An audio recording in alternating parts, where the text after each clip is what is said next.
Baie welkom by 'n nuwe saamlees video. Ons is in 1 Korintiërs 1 vandag vers 4 tot 9. Ons gaan hier 5 genadewerke van God in gelowiges sien. Ek dank my God derentyd oor julle en vir die genade van God wat aan julle gegee is in Christus Jesus.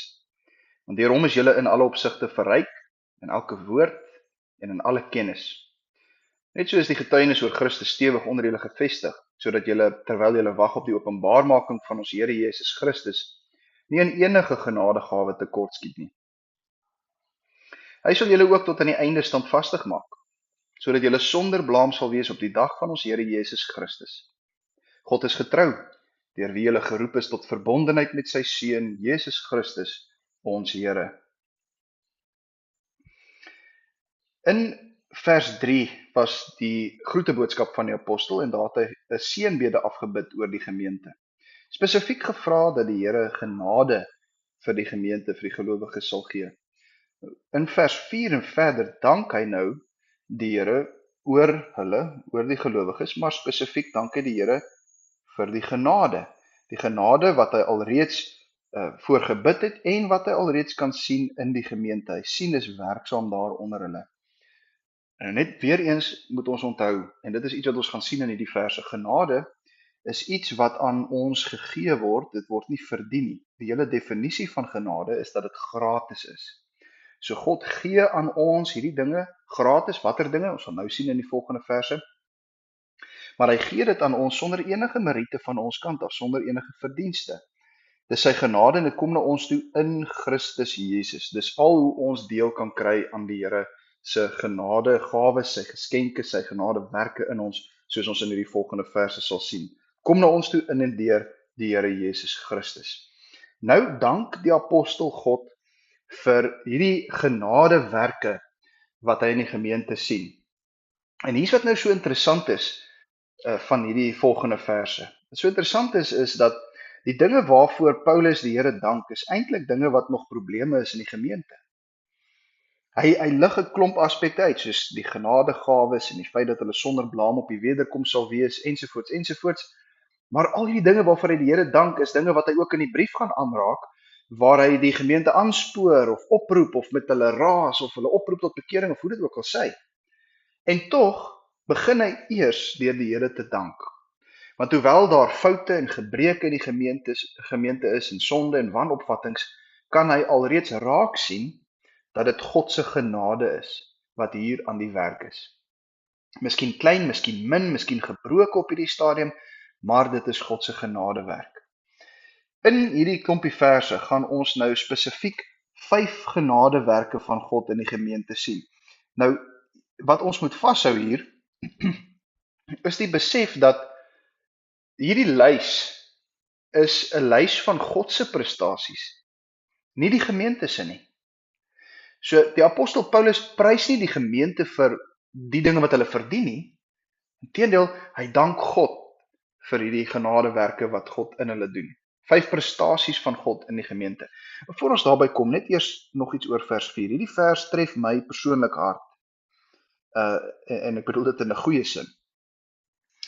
Want hierdie vers laat 'n mens besef, die gemeente waarin ek is 'n gemeente met baie foute en gebreke en sondes en wanopvattings, en tog kan ek God se genadewerk in die gemeente raak sien. As ek gaan kyk, dan kan ek sien en ek kan die Here dank vir die werk wat hy in die gemeente doen. Partykeer is daai genadewerk vir my dof, ek kan dit nie mooi sien nie.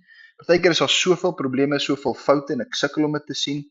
Baie keer moet ons mekaar aanspoor en oproep tot bekering, maar ten spyte van dit alles, kan ek nogtans die Here dank, want ek sien hy werk in die gemeente. As ek kyk na myself as persoon, presies dieselfde. Ek is so vol foute, so vol wanopvatting, soveel sonde in my lewe, maar ek dank die Here wanneer ek sy genadewerk in my kan sien. Werk wat hy in my doen, genade prestasies wat hy in my na vore bring, syne, nie myne nie, sonder verdienste. En dit laat my net besef, ek en jy as gelowiges, as Christene, ons is die Here se genadeprojekte. Hy is besig met ons en hy werk in ons. Goed, kom ons kyk vanaf vers 5 na die 5 genadewerke van die Here in hierdie gemeente, soos Paulus dit hier uitlig. Die eerste is 'n verryking. Paulus sê, die Here, kan ek sien, die Here het julle in elke opsig verryk. Hy verryk hierdie gemeente, en hy sê spesifiek, die Here verryk julle in elke woord en in alle kennis. Baie interessant dat hy hierdie twee noem. Wat beteken hierdie twee? Nou hierdie twee dinge wat hy hier noem, woord en kennis, is genadegawes. Dis genadegawes wat hier gelys word. Hy lig net hierdie twee uit. En is interessant dat hy die twee noem, want die twee is eintlik groot probleemarea in die gemeente, en dit is die twee gawes waarop die gemeente verskriklik trots was. Nou, die woordgawe waarvan hy hier praat, is die woordjie logos, in die oorspronklike logos. En Johannes 1 vers 1 sê, Christus is die logos, hy is die woord, hy is die waarheid. So die gemeente word verryk met die gawe van elke woord. Ons sou ook kon sê die gawe van spraak. Maar dit beteken nie net die gawe om mooi te praat nie. Dit is die vermoë om die waarheid te kommunikeer. Die vermoë om Christus te kommunikeer. En hulle word verryk met die gawe van alle kennis. Wat beteken dit? Dit is insig. Dit is die vermoë om die waarheid te begryp. So, verryk met die gawe om die waarheid te kommunikeer en die vermoë om die waarheid te begryp. En soos ek gesê het, beide hierdie gawes was iets waarop die gemeente baie trots was en dit het probleme veroorsaak. En tog moet die gemeente net weer eens besef dat hierdie verryking is God se genade. Hy gee vir ons hierdie gawes van spraak en kennis. 'n Tweede genadewerk van die Here is die vrug van die bekering wat werksaam is in die gemeente. Kyk op vers 6. Net so is die getuienis oor Christus stewig onder julle gevestig. Dit beteken dat Paulus die evangelie in Korinthe gepreek het, die woord gesaai het, maar daai woord het nie net by hulle verbygegaan nie. Dit het in hulle harte ontkiem. En in die sin is die woord dus gevestig. Dit het wortel geskiet. Dit dra vrug. Dit dra die vrug van die bekering. So jy kan sien dat hier iets in hierdie mense se lewens gebeur. Baie keer is dit baie dof, baie klein, baie gebrekkig. Hulle faal verskriklik baie, hulle het baie foute. Hierdie gemeente was ver van perfek af. Hulle het in baie opsigte soos die wêreld nog gelyk, veral wat onsedelikheid betref. En tog is die genade van God reeds daar sigbaar. Die vrug van die bekering is sigbaar. Die woord, die getuienis van Christus is stewig gevestig. Die gawes van die Gees, so spraak en kennis waarvan ons gelees het in vers 5, is, soos ek gesê het, is die Here se genadegawes. En dit is 'n verdere bewys dat die vrug van die bekering by hulle is, want dit is die Heilige Gees wat sy gawes oor die gemeente uitstort, vir hulle die gawe van spraak en kennis gee. En dit is dus 'n duidelike teken dat hierdie mense kinders van God is, want die Gees werk daar. Die vrug van die bekering is daar, die bewyse van die Gees is daar. 'n Derde genadewerk van die Here in hierdie gemeente is die afwagting van die wederkoms. Daar's by die gemeente hierdie blye afwagting en 'n verwagting van die Here Jesus Christus wat weer kom. Vers 7, sodat julle terwyl julle wag op die openbaarmaking van ons Here Jesus Christus. God gee vir hierdie gemeente 'n blye verwagting om die Here Jesus eendag met die wederkoms weer te kan sien soos wat hy is. Die wederkoms was ook 'n probleemonderwerp in die gemeente wat Paulus nog gaan aanraak. Daar's wanopvattings oor die wederkoms. Maar vir 'n begin dank hy die Here vir die feit dat hy reeds hierdie verwagting in die gemeente geplant het. Paulus kan raak sien, hierdie mense verwag die Here Jesus Christus te midde van al hulle wanopvattings en verkeerde begrippe oor die wederkoms. Die Here se genade is werksaam. 'n Vierde genadewerk, 'n vierde prestasie van God in die gemeente, is dat hulle sonder blaam sal wees op daai dag waar die Here Jesus Christus weer kom. Vers 8 sê hy sal julle tot aan die einde standvastig maak, sodat julle sonder blaam sal wees op die dag van die Here Jesus Christus. In die Ou Testament is die dag van die Here is 'n dag van besoeking, 'n dag van oordeel en 'n dag van redding vir die wat gehoorsaam is en wat aan die Here se woord nakom, sy wet nakom, maar dis ook 'n dag van oordeel vir die wat nie luister nie. Nou in die Nuwe Testament is dit die dag van ons Here Jesus Christus. Is wanneer die saligmaker kom, die Messias, die bevryder, ons apostel en hoëpriester van ons belydenis. Dit gaan 'n dag, die wederkoms gaan 'n dag van oordeel wees, behalwe vir die wat in Christus is. Vir die wat in Christus is, sal dit 'n dag wees waar ons sonder blaam voor hom sal staan. En hier kan jy dink aan 'n teks soos Romeine 8 vers 1, waar daar staan, die wat in Christus Jesus is, sal nie veroordeel word nie. Daar's geen veroordeling vir diegene wat in Christus Jesus is nie. En dit is wat genade is. Die Here gee hierdie vryspraak vir die gemeente daar in Korinte. Hy vergewe hulle, omdat hulle in Christus Jesus is.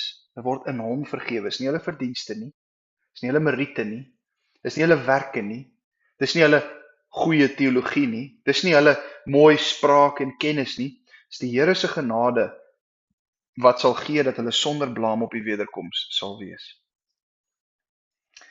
'n vyfde en 'n laaste genadewerk van God in die gemeente is die verbondenheid met Christus.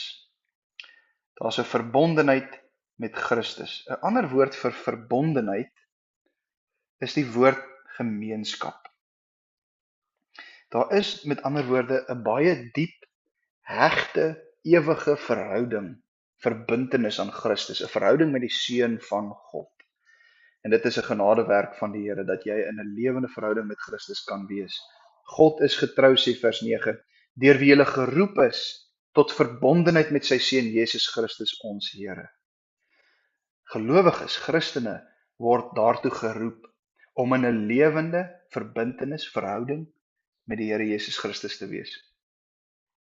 As jy kyk na hierdie dankgebed van Paulus, dan kry jy nie net 5 redes om die Here vandag te dank nie, maar jy sien ook 5 kenmerke van 'n ware Christen. 'n Ware Christen is 'n stikkende mens aan wie God genade betoon. En jy gaan dit sien. Jy sal dit ook sien in jou eie lewe, hoewel jy nie perfek is nie, hoewel hierdie genade vir jou by tye dof lyk, hoewel die vrug daarvan miskien vir jou klein is, miskien vir 'n tyd lank afwesig is. Jy sal sien dat die Here se genade in jou werksaam is as jy inderdaad in Christus is. Jy sal sien in die lewe van 'n ware Christen, hy verryk jou met sy genadegawes, veral die gawe om die waarheid te kommunikeer en die waarheid te begryp.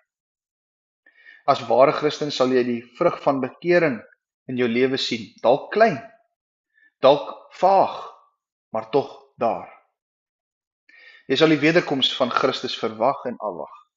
Hoewel jy dalk baie vrae het, miskien het jy verkeerde opvattinge op hierdie stadium oor die wederkoms, die Here sal groei gee, hy sal jou standvastig hou en hy sal in jou hierdie afwagting wakker maak, hierdie verwagting om Christus te kan sien, om by die Here Jesus te kan wees, om in sy heerlikheid opgeneem te word. En jy as Christen in Christus sal eendag sonder blaam op daardie groot dag, op daardie wederkomsdag van Christus, sal jy sonder blaam daar staan, sonder veroordeling, want jy is in Christus. Dis 'n werk van sy genade, nie verdienste nie. Dis die grootste, die diepste troos van die hele evangelie, is dat ek eendag sonder blaam voor hom sal kan staan. Ek met al my sonde. Uiteindelik is jy en sal jy vir ewig verbonde bly aan Christus. Jy sal lewe in 'n deurleefde verhouding met jou verlosser Jesus Christus. Dis 'n genadewerk van God en dis ook iets waartoe jy geroep word.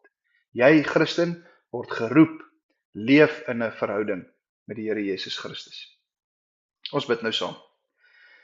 Vader, vandag dank ons U vir U genade wat U vrylik in ons werk. Ons het soveel gebreke, soveel sonde, maar U doen 'n genadewerk in ons. Dankie Here dat ons U genadeprojekte is. Bring tog U werke al hoe meer in ons lewe na vore. Help ons om in 'n deurleefde verhouding met U te lewe, totdat U ons saligmaker eendag weer kom. Amen.